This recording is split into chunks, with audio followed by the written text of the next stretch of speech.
Hello there. It's day 254 of our chronological Bible reading. And so we have read um, the book of Ezekiel, chapters 37 to 39.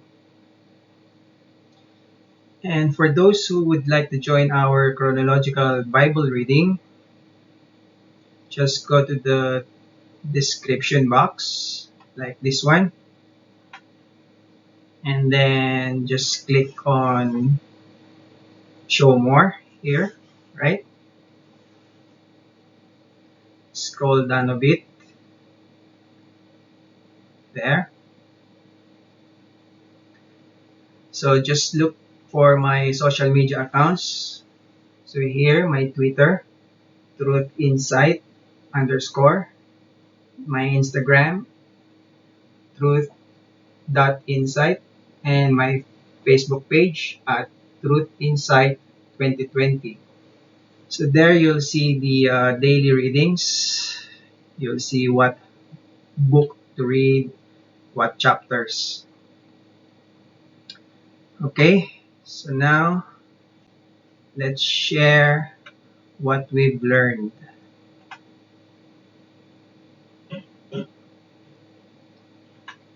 So from the book of Ezekiel, chapter 39, let's read again. So the slaughter of Gog's hordes. Son of man, prophesy against Gog. Give him this message from the sovereign Lord. I am your enemy, O Gog, ruler of the nations of Meshech and Tubal.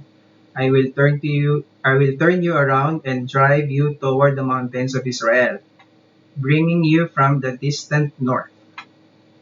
I will knock the bow from your left hand and the arrows from your right hand, and I will leave you helpless. You and your army and your allies will all die on the mountains.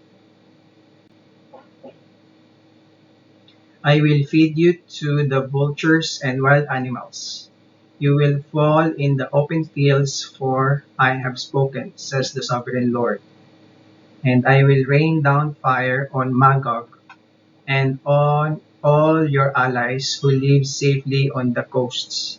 Then they will know that I am the Lord.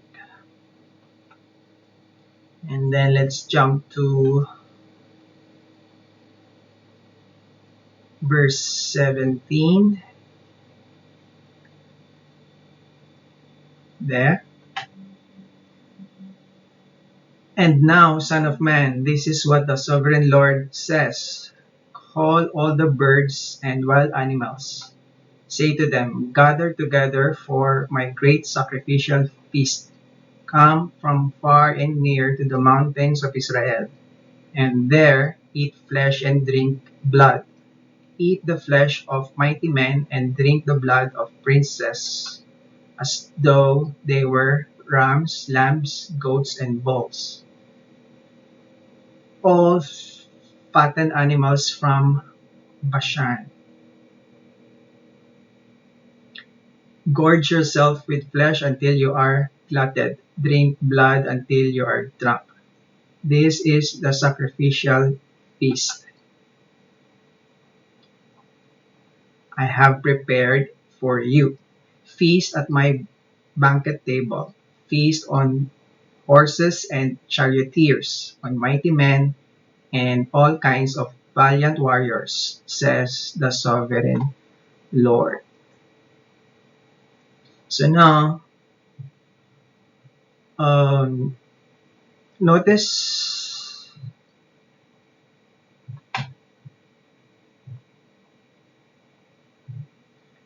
notice this Gog, right? And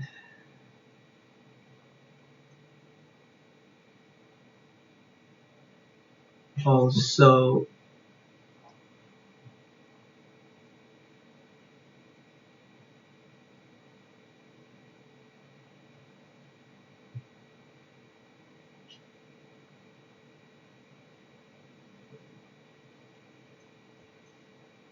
This one, great sacrificial feast, right?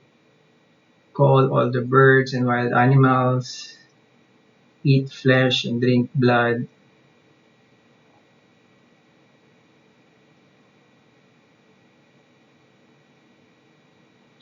Eat flesh of mighty men. Okay?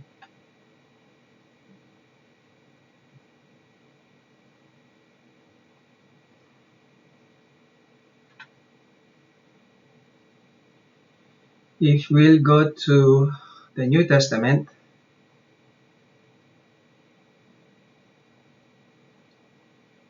here on Revelation chapter 19, so the title is The Rider on the White Horse. Let's read. Then I saw heaven opened, and a white horse was standing there. Its rider was named Faithful and True, for he judges fairly and wages a righteous war. His eyes were like flames of fire, and on his head were many crowns. A name was written on him that no one understood except himself. He wore a robe dipped in blood, and his title was the Word of God. Scroll up. The armies of heaven, dressed in the finest of pure white linen, followed him on white horses. From his mouth came a sharp sword to strike down the nations. He will rule them with an iron rod. He will release and fierce wrath of God the Almighty, like juice flowing from a winepress. On his robe at his thigh was written this title, King of all kings and Lord of all lords. Scroll a bit. Verse 17, Then I saw an angel standing in the sun, shouting to the vultures flying high in the sky, Come, gather together for the great banquet God has prepared. Come and eat the flesh of kings, generals, and strong warriors, of horses and their riders, and of all humanity, both free and slave, small and great. So as you can see here,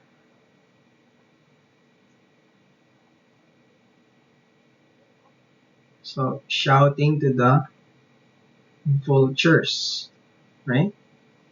Come, gather together for a great banquet God has prepared. Eat the flesh of kings, generals, and so forth. So it's the same, right? So that of Ezekiel is actually talking about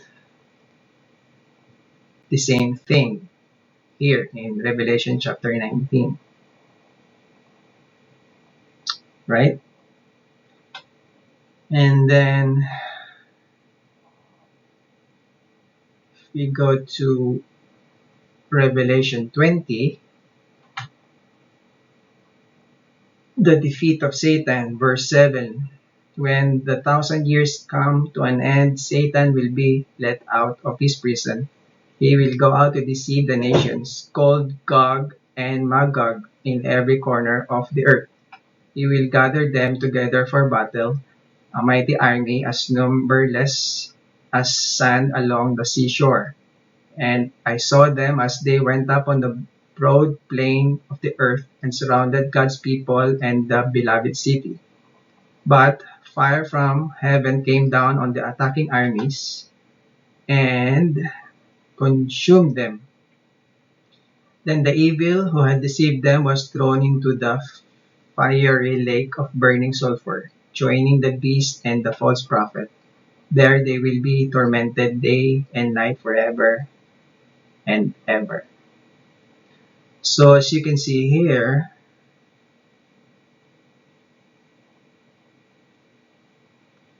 so Gog, right? And Magog, the same names mentioned in Ezekiel. So that of Ezekiel is talking about the same thing as this Revelation chapter 20. And what is that? It's the future, right? So that's right before the judgment day, okay? During those times. Now,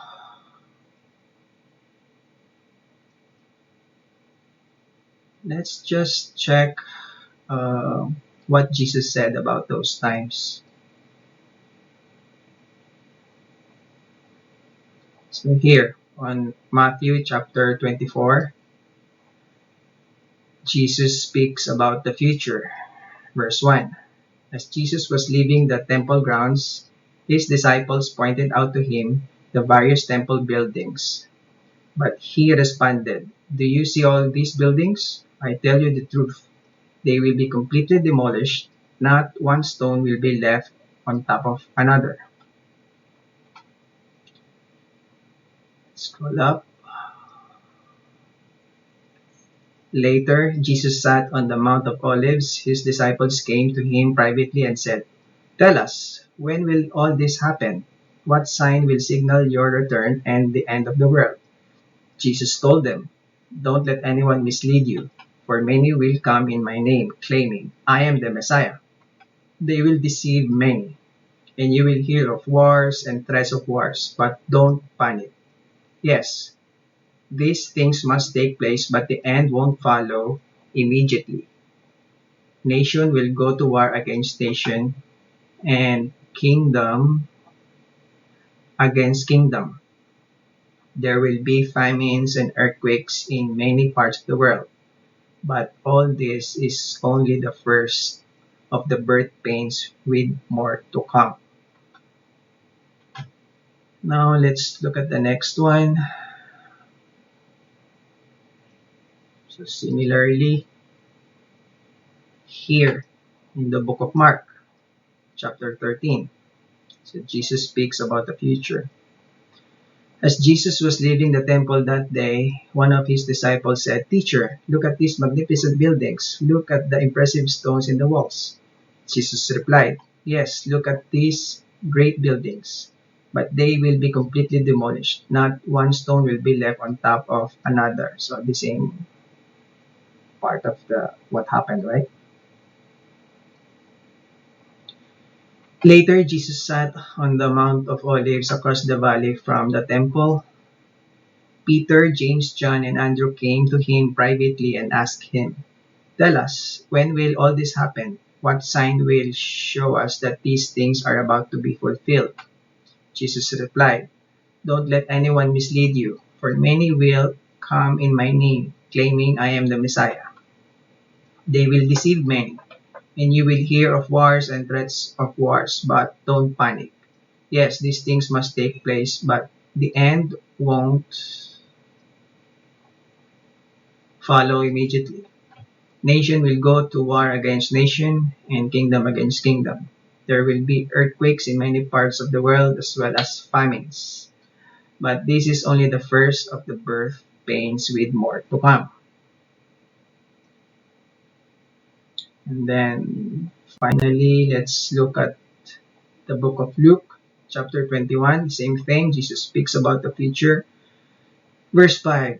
Some of his disciples began talking about the majestic stonework of the temple and the memorial decorations on the walls. But Jesus said, "The time is coming when all these things will be completely demolished. Not one stone will be left on top of another." "Teacher," they asked, "when will all this happen? What sign will show us that these things are about to take place?" He replied, "Don't let anyone mislead you, for many will come in my name, claiming I am the Messiah, and saying that time has come. But don't believe them. And when you hear of wars and insurrections, don't panic. Yes, these things must take place first, but the end won't follow immediately." Then he added, "Nation will go war against nation, and kingdom against kingdom.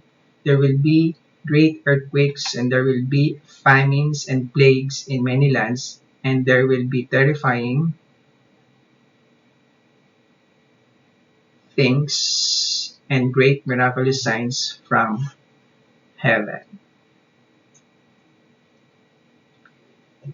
Now, let us just take note of this, right? So, earthquakes, famines, plagues. So, right now we have the pandemic, right? So, yeah,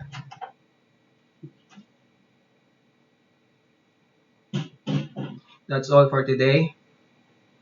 See you again next time.